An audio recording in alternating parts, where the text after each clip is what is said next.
Hello and welcome to OffBlueMedical. Today I'm going to give you an easy way to remember the X-linked diseases for the USMLE. So in X-linked diseases we have two patterns. We have the X-linked recessive diseases and we have the X-linked dominant diseases. And I will give you an easy way to remember both of these. To get started with the X-linked recessive diseases, I also grouped them into 6 categories. So the first category is going to be the Fab Hunter. So from the previous video I've given two exceptions in the autosomal recessive diseases and I've said it's going to be the Fab Hunter Fabry and Hunter syndrome. So the Fab Hunter is going to be X-linked recessive, it's Fabry disease and Hunter syndrome. So these are storage diseases, but unlike the others which were recessive in the previous video, these two are going to be X-linked recessive. So my mnemonic is for hunter, you should think of a hunter aiming at a target, an X. So the Fab Hunter is going to be X-linked recessive. And a note for you to remember for the USMLE is that Hunter syndrome has no corneal clouding. So the hunter always sees clearly. So in Hunter syndrome you don't get corneal clouding. But in Hurler syndrome you get corneal clouding. This is because hunters need the clear eyes to see the X. So in Hunter syndrome, you see the X. So there is no corneal clouding, and this is important for the USMLE. The second group is going to be the Jimbros, which are the muscular disorders, Duchenne and Becker muscular dystrophies. So Duchenne and Becker muscular dystrophies, you should imagine two brothers at the gym. They are linked, they are brothers, so they are X-linked. They are boys. So the D in Duchenne stands for deleted dystrophin. So the gene is going to be a deleted dystrophin which leads to a severe presentation. The protein is going to be gone. But Becker is going to be better. So the dystrophin is there but it's mutated. So it's milder disease than Duchenne muscular dystrophy. So Duchenne is deleted, which is going to be very bad, and Becker is going to be better, and both of these are X-linked since they are at the gym. After these boys are at the gym, they lift too much and they start to bleed out.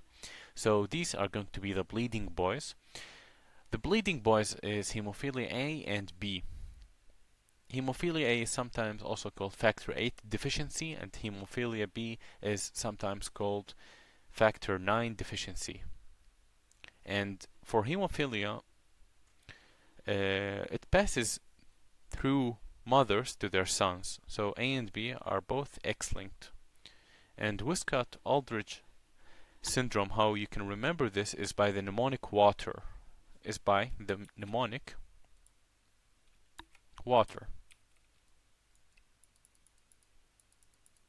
So the WA stands for Wiskott-Aldrich. And the TER is going to stand for the presentation. So the T is going to stand for thrombocytopenia, and the E is going to stand for eczema, and the R is going to stand for recurrent infections. So this is how you remember Wiskott-Aldrich syndrome by the mnemonic water. WA is Wiskott-Aldrich, T is going to be thrombocytopenia, E is going to be eczema, and R is going to be the recurrent infections. So if you see a boy with eczema who bleeds easily and has recurrent infections, you should think of Wiskott-Aldrich syndrome. And then we get to the Fava boy. So the Fava boy is going to be the G6PD deficiency. This involves red blood cells. They lack the enzyme to protect themselves from oxidative stress, like fava beans or sulfa drugs. So when they get stressed, they pop. The red blood cells pop and we get hemolysis. You should think of a fragile bubble.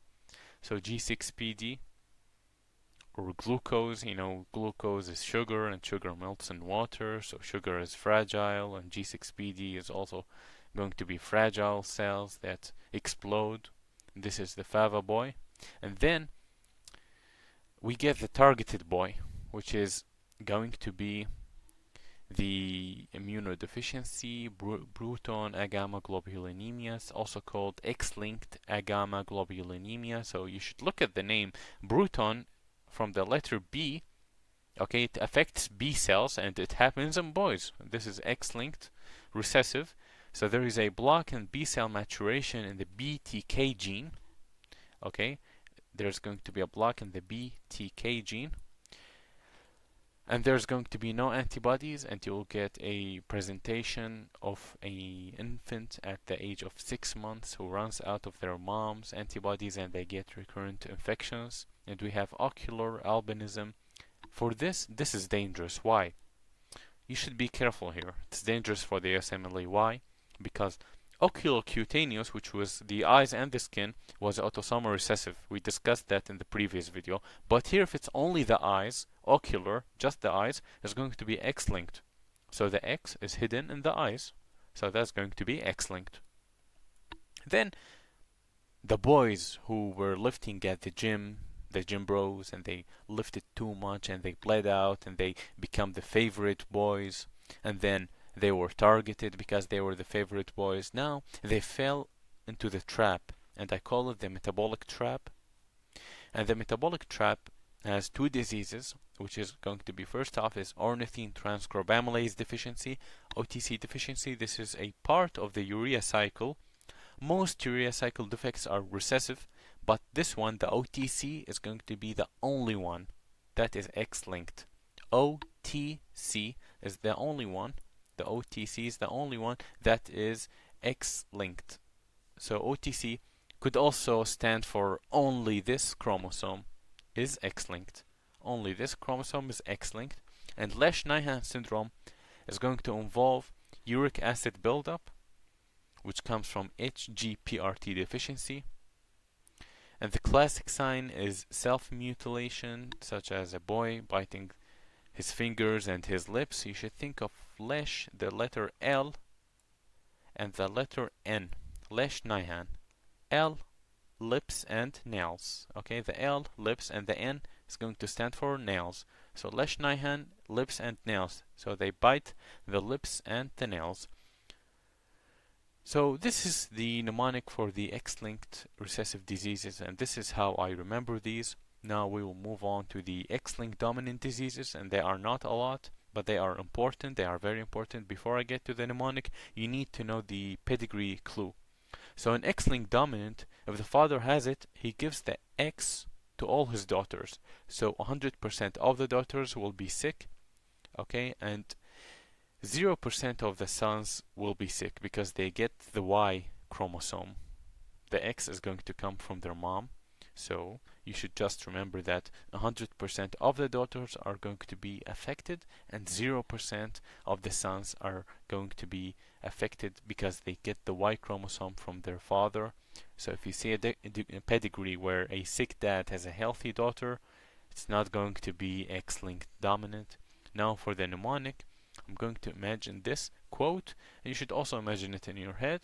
It says, "Do not land in the fragile airport, you might catch rickets and regret it or regret it."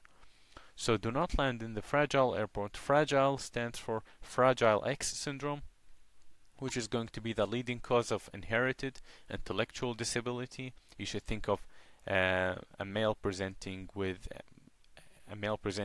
giant ears, a giant jaw, giant testicles, so that's macroorchidism, and the X is going to be fragile and it breaks. So they sometimes also ask about which is going to be repeated in the Fragile X syndrome. So there is going to be C, G, G repeats in Fragile X syndrome. And for the airport, that's going to be Alport syndrome. So in Alport syndrome, you can't see, can't pee, and can't hear. Can't see, can't pee, and can't hear. Can't see, that means there are eye problems. Can't pee, that means there is kidney problems. And cannot hear, that means there is deafness. So it's a defect in the type 4 collagen in the basement membrane. You should think of an airport runway. It needs a flat basement to land on. If the basement is bad, the plane crashes, and this is the Alport syndrome. The catch rickets one, the rickets here is not the usual rickets we know of. It's going to be the hypophosphatemic rickets. It's also sometimes called vitamin D resistant rickets. So this is the classic X-linked dominant prototype. The kidneys waste phosphate. There's no phosphate, and that means there is going to be soft bones. Even if you give them vitamin D, it's not going to help them because it's resistant to vitamin D. And you might regret it or RET it. So RET literally stands for Rett syndrome, and this is the one you regret. It's usually fatal in boys, so you don't see it. On the USMLE, it presents in girls always. So a girl is going to develop normally. You see a baby who develops normally, and you see developmental milestones, and they start to regress, and they start going back, and so the girl starts losing her ability to speak words and starts wringing her hands. So RET here stands for regression and repeated hand movements. So this is the Rett syndrome. So you should avoid the fragile airport and don't catch rickets, or you will Rett or regret it. And these are going to be the X-linked diseases for the USMLE.